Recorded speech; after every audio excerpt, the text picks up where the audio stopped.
नमस्कार दर्शकों, आज हम चर्चा करेंगे लग्नेश का विभिन्न भावों में फल।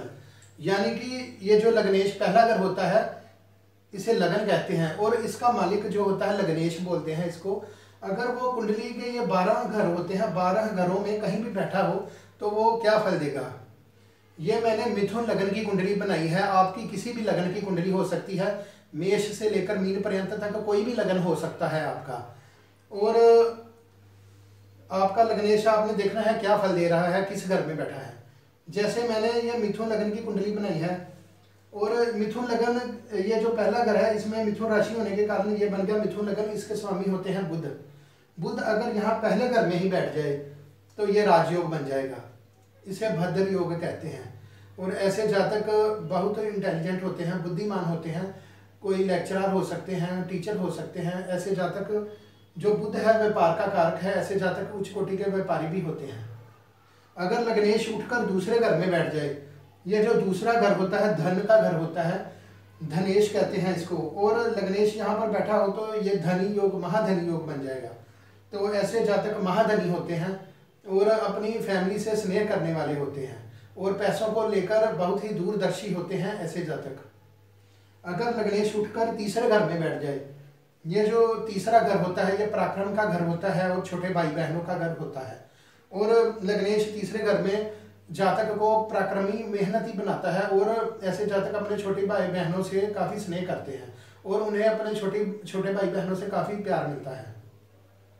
लग्नेश उठकर यहाँ पर चौथे घर में बैठ जाए तो ये जो चौथा घर होता है ये केंद्र का घर होता है। इसे भूमि भवन वाहन का घर कहते हैं और माता का घर होता है, सुखों का घर है इसको कहते हैं।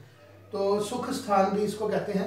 लग्नेश चौथे घर में हो तो ऐसे जातक को भूमि भवन वाहन का सुख मिलता है, माता से स्नेह मिलता है और ऐसे जातक काफ़ी सुखी जीवन अपना जीते हैं। तो लग्नेश उठकर यहाँ पांचवें घर में बैठ जाए तो ये केंद्र त्रिकोण राजयोग बन गया। जो पांचवा घर होता है ये भी त्रिकोण का घर होता है। ये ज्ञान का, संतान का, धन का घर होता है। तो ऐसे जातक महाधनी होते हैं। ऐसे जातक की जो संतानें होती हैं वो काफ़ी अच्छी और आज्ञाकारी होती हैं। तो ये बहुत ही अच्छा रिजल्ट देता है लग्नेश पांचवें घर में बैठा हो। लग्नेश उठकर छठे घर में बैठ जाए तो ये जातक को अग्रेसिव बना देगा थोड़ा सा। छठा घर होता है रोग, रिपु और ऋण का। तो ऐसे जातक के जो शत्रु वो काफ़ी होते हैं और ऐसे जातकों को रोग भी लगे ही रहते हैं, कभी कुछ कभी कुछ। अगर लग्नेश यहाँ पर जो लगन का मालिक अगर क्रूर ग्रह हो, क्रूर प्लैनेट हो, जैसे सूर्य, मंगल, शनि, और वो छठे घर में बैठ जाए तो ऐसा जातक शत्रुहंता बन जाता है। उसके शत्रु होंगे भी तो वो शत्रुओं का नाश कर देगा और अगर रोग आएगा भी तो रोग जल्दी ही ठीक हो जाएगा। अगर लग्नेश उठकर सातवें घर में बैठ जाए तो ये जो सातवां घर होता है ये केंद्र का घर होता है। लगन का मालिक उठकर सातवें घर में बैठ गया तो राजयोग बन जाएगा। ऐसे जातक फॉरेन में परमानेंट सेटल हो सकते हैं अगर उनका लग्नेश सातवें घर में है। और ये व्यापार का घर भी होता है और ऐसे जातक अच्छे व्यापारी भी होते हैं। तो सातवें घर में अगर लग्नेश हो तो ऐसे जातक का जो पार्टनर होगा वो भी काफ़ी अच्छा होगा, सुंदर होगा। तो अगर लग्नेश उठकर आठवें घर में बैठ जाए तो आठवां घर होता है हाउस ऑफ सीक्रेट, गुप्त विद्याओं का घर होता है, किसी दीर्घकालीन रोग का घर होता है। तो लग्नेश उठकर आठवें घर में बैठ जाए तो ऐसे जातक जो होते हैं किसी लंबी बीमारी से घिरे होते हैं। उनको बीपी, आर्थराइटिस, शुगर आदि रोग हो सकते हैं। जॉइंट से संबंधित रोग हो सकते हैं उनको। तो लीवर से संबंधित भी रोग हो सकता है उनको। अब ये लग्नेश उठकर अगर नौवें घर में बैठ जाए तो नौवां घर होता है भाग्य स्थान होता है, धर्म स्थान होता है और त्रिकोण का घर माना गया है।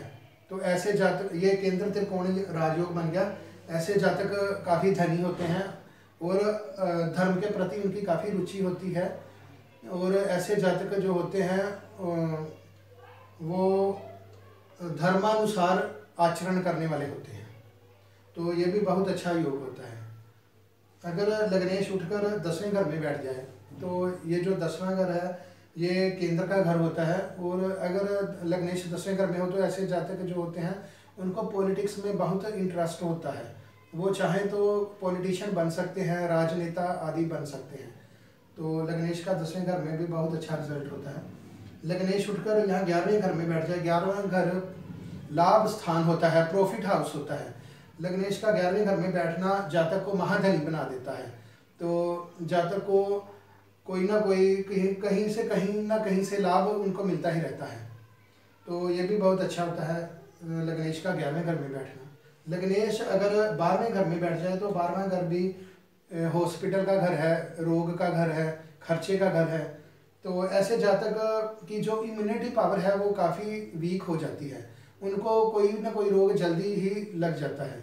तो लग्नेश का 12वें घर में बैठना जातक की इम्यूनिटी पावर को कम करता है, तो जो डिसीजन पावर है वो भी कम हो जाती है जातक की।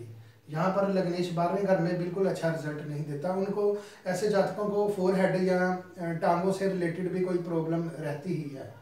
तो दर्शकों, ये था लग्नेश का विभिन्न भावों में फल। आप भी अपनी कुंडली उठाइए और देखिए कि लगन का मालिक कहाँ बैठा हुआ है और क्या रिजल्ट दे रहा है। आज के लिए बस इतना ही, फिर मिलेंगे किसी नई वीडियो के साथ। अगर आपको हमारी वीडियो पसंद आई हो तो आप इसे लाइक और शेयर करें और हमारे चैनल को सब्सक्राइब करें। आज के लिए बस इतना ही, तब तक के लिए नमस्कार।